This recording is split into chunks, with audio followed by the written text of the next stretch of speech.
Hi, everyone. I'm here today with Vaishali Rastogi, one of our heroes, ethnically diverse women role models supported by HSBC. Vaishali, you're global head of technology, media, and telecommunications for Boston Consulting Group. Could you tell us in a nutshell a bit more about kind of your career journey until this point? Thanks, Alexandra, and lovely to be here. Look, I've been with BCG for 25 years now, and it's been quite a journey so far. So I started with BCG India Post Business School, and the team there was just starting out, which meant that I had the opportunity to be a founding team with some phenomenal people building the business from ground up. And in fact, for the first few years, I was the only female consultant around. And of course, now that has changed a lot today, which is great. And these formative years taught me resilience, positivity, challenge. And then I moved to Singapore. This was 20 years back to be part of Southeast Asia. And it was not easy to move because the dot-com bubble had just ended. Southeast Asia was recovering from the financial crisis. But still, I had a fantastic mentor who said, Vaishali, go. I will sponsor you. I'll back you. I want you to stay with the firm. And it was really a great lesson for me early on backing people and talent, which has stayed with me. And then during my years in Southeast Asia, I set up our TMT business, tech, media, telecom, as well as our consumer business from scratch. And then over the years, I think I've played almost all roles at BCG. I've been on our global executive committee. I've headed our Southeast Asia business. And I run, as you just said, our global business for tech, media, and telecom. So 25 years in a nutshell. That's impressive, and that is what I call loyalty. So Vaishali, who would you consider to be your role model, either professional, like a mentor, or perhaps personal? That's a hard question, Alexandra, because, where I started off, there were not that many visible role models. So I don't have one single one that stands out. But I have been inspired and I've learned from a whole host of people. My first mentor taught me about backing people and investing in talent. Our ex-CEO taught me about building businesses, taking risks and challenges. And our pioneering MDs, female MDs, showed me that it was possible to manage both career and family successfully. And so I think it's really all of this coming together.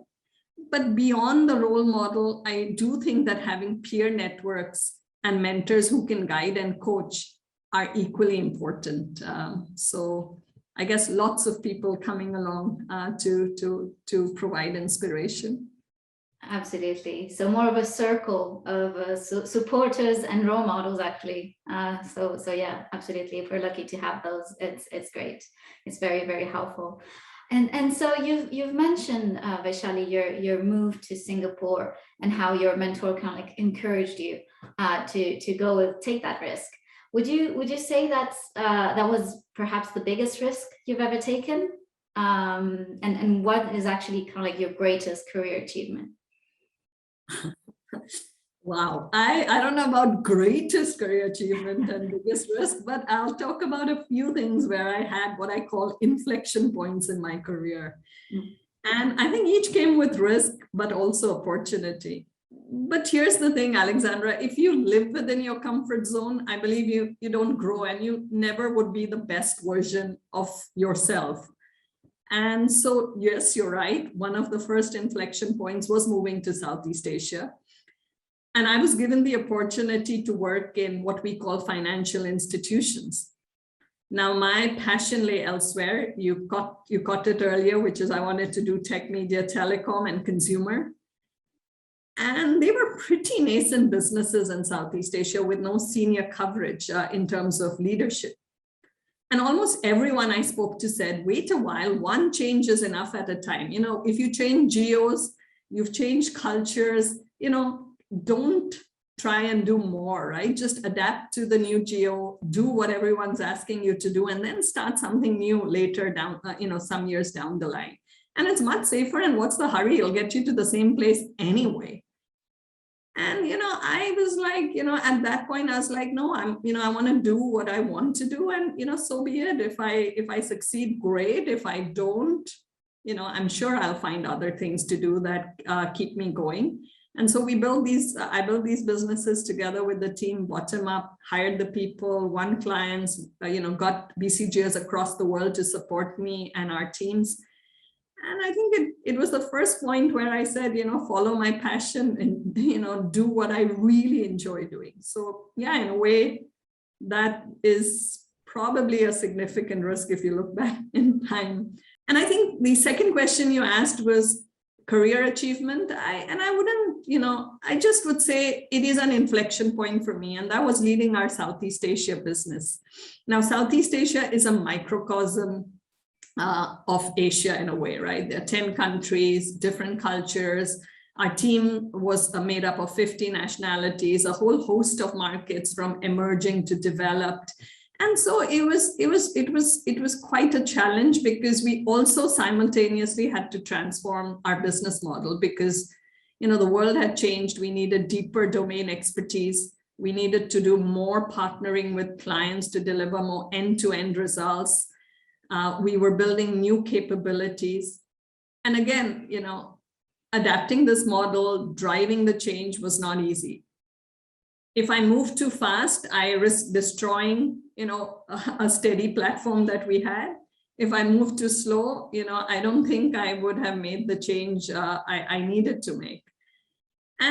And also, I think I learned that in a partnership, it's not command and control. It's all about influencing. It's all about having and bringing people along the journey to have the same conviction as you. And again, we came out of it very strong. And I think that gave me the platform to become the global head of TMT. So in a way, I look back and say, that was the right choice at the right time to make these changes and to make it in an accelerated way.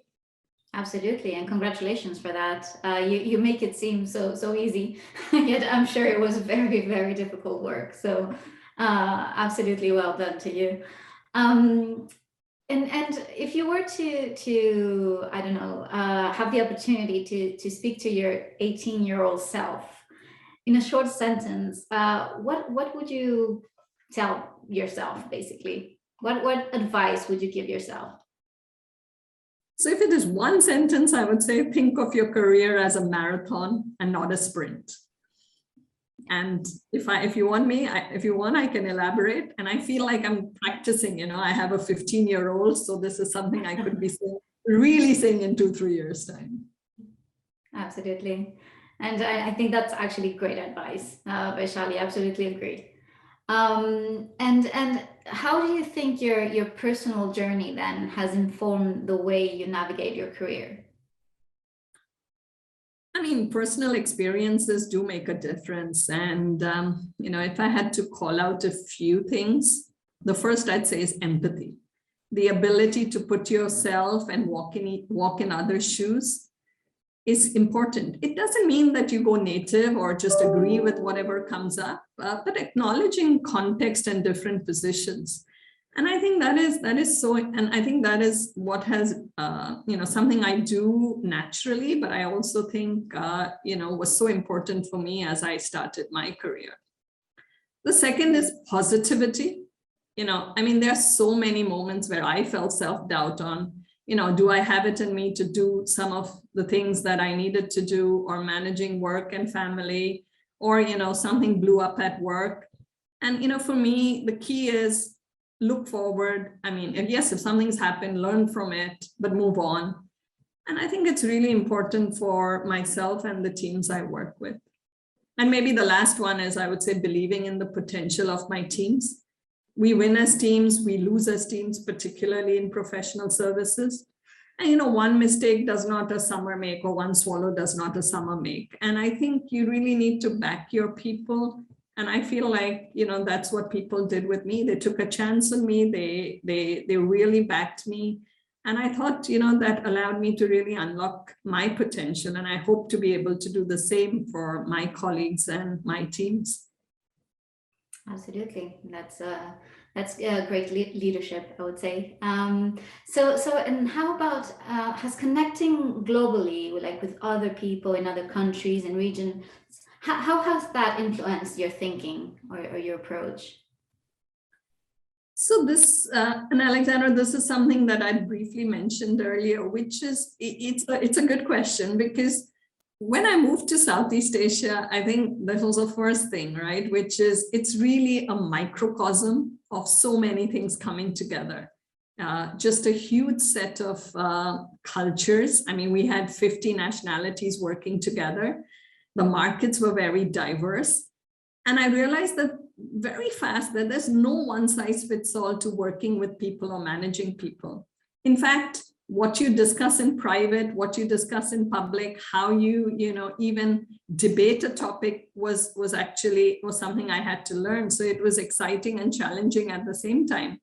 But it really helped me grow in my role as a leader. And I can safely say that that was the experience that really set the foundation for me to take on my future career roles. So if I look back, I mean, what have I learned interacting with a very diverse group of people? The first, listen, and then speak, because context is important. Second, we do see things differently. So do put yourself in, the other person's shoes and understand where they are coming from. And last, get to know the personalities of the people in your team. What makes each person tick? What do they look for? What makes them perform better? And then making it clear. I mean, it's not just good enough for me to know. For example, I write personal notes even today to all my team members, even with the team getting much larger. And how do you think driving inclusion in your country or in your region differs from other parts of the world? Are there perhaps any unique challenges or opportunities as well? So first of all, I do believe that, I'm passionate about driving inclusion, and gender inclusion is just one of them. And I do think as a senior leader, that is something important for me personally to champion. And of course, it varies in terms of what inclusion means, depending on the region or the sector and what interventions, would be successful. So, I mean, if I just take tech, since I do tech, and if I take tech in Asia, the participation of women in the tech workforce varies. I mean, China, Southeast Asia do very well compared to the rest of the world. But we still, whereas some other countries don't do as well. And even within that, of course, the share in tech lags the overall share of women in the workforce. So I guess what I'm trying to say is, depending on where you are on different, metrics, you just have to figure out what is the intervention you need. So in some cases, it's about bringing more women into the education sector related to tech. In others, it's all about retention and ensuring better C-level representation.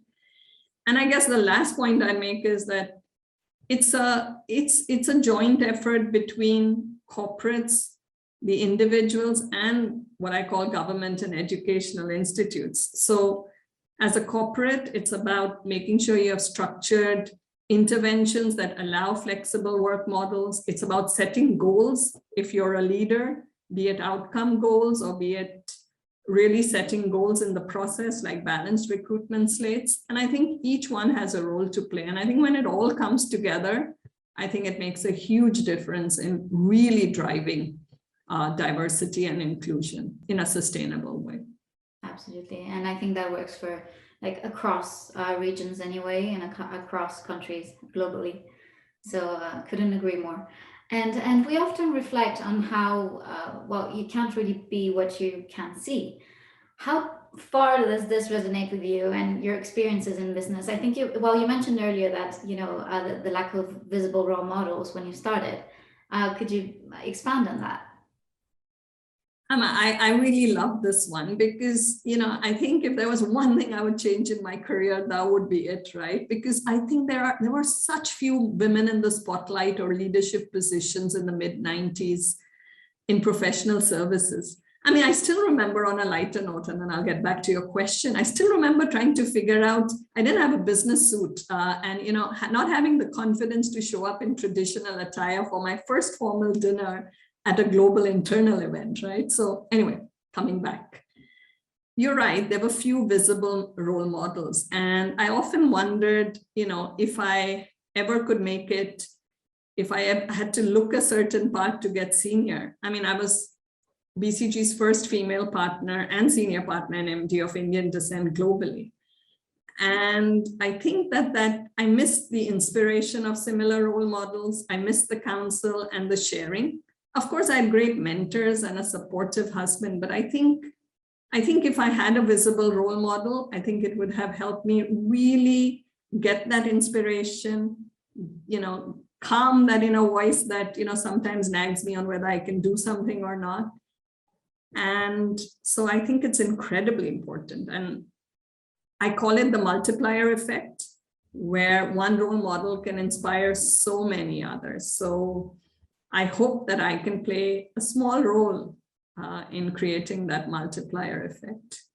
You definitely are, Vaishali, and congratulations again for being selected as one of our heroes role models. I'm sure you're an inspiration to many women out there. At least to myself, this conversation was very inspirational as well.